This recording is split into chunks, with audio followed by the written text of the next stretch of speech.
Драги гледачи, во склоп на Детскиот културен центар Карпош се одржуваат многу интересни активности, манифестации за најмалите. Овој пат се направи една многу интересна азбука, зооазбука, која што во продолжение на оние претходни 4, ова е 5-то издание. Билјана Валчевска-Серафимовска, директор на Детскиот културен центар Карпош, ќе ни каже малку повеќе за зооазбуката, но и за трамболини, еден интересен детски фестивал на креативност кој веќе помина, но да слушнеме како се поминаа децата и се запознали со животните на зооазбуката број 5. Добро утро. Добро утро. Токму така, на 10 јуни заврши промоцијата на зооазбука 5. Бидејќи на оваа зооазбука претходеа 4 изданија, морам да споделам радост и среќа и на гледачите, а особено на децата кои што се консументи на оваа боенка и на ова ново CD. Првичната идеја нели ни беше да создадеме песни автентични кои што ние ќе ги пееме за животните во Скопската зоолошка градина, но и ќе едуцираме публика, тоа се оние најмали, дека не сите животни живеат во нашата зоолошка градина, туку едноставно има долг процес како да се донесат од надвор во нашата Скопска зоолошка градина барем едно животно, дека е тоа долготраен процес. Морам да изразам голема благодарност до директорот на Скопската зоолошка градина Зоран Попов, кој што секоја година ни овозможуваат да овие наши промоции бидат во автентичен простор, во Скопската зоолошка градина и да ги пееме овие певливи рефрени за животните. Зооазбука 5 практично содржи 5 песнички на буквите И, Х, Д и Х, Д. Сега ќе видиме што нека буква да, бидејќи Х, Д, Дж, да. Тоа се буквите кои што се пеат и Њ. Ова е интересна приказна, бидејќи буквата Њ е специфична, ние немаме животно на буквата Њ,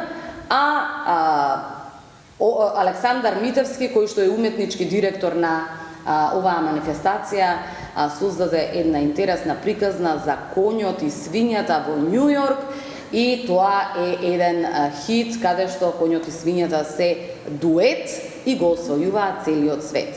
А ја има буквата Њ.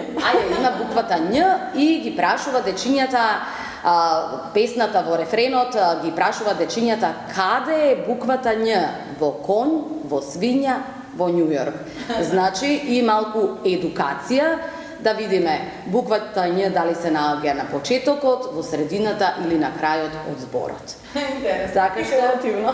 Така што изнаоѓаме начини како да ги опфатиме сите букви од нашата македонска азбука, па така да пееме за хиената, пееме за джиновската панда, која е made in China, и тоа е многу интересен рефрен, за игуаната, која што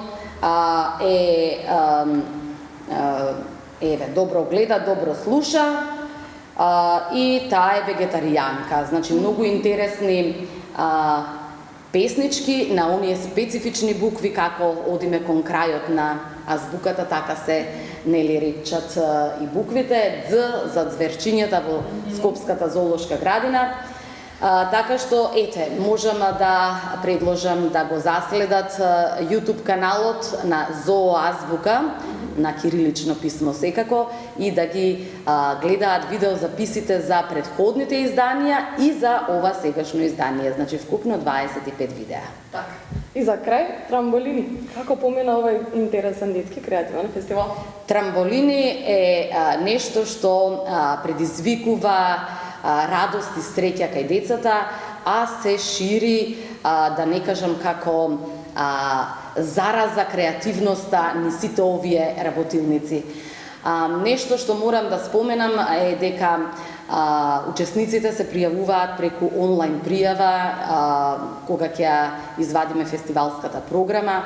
Работилниците се одржуваат на различни локации во градот Скопје.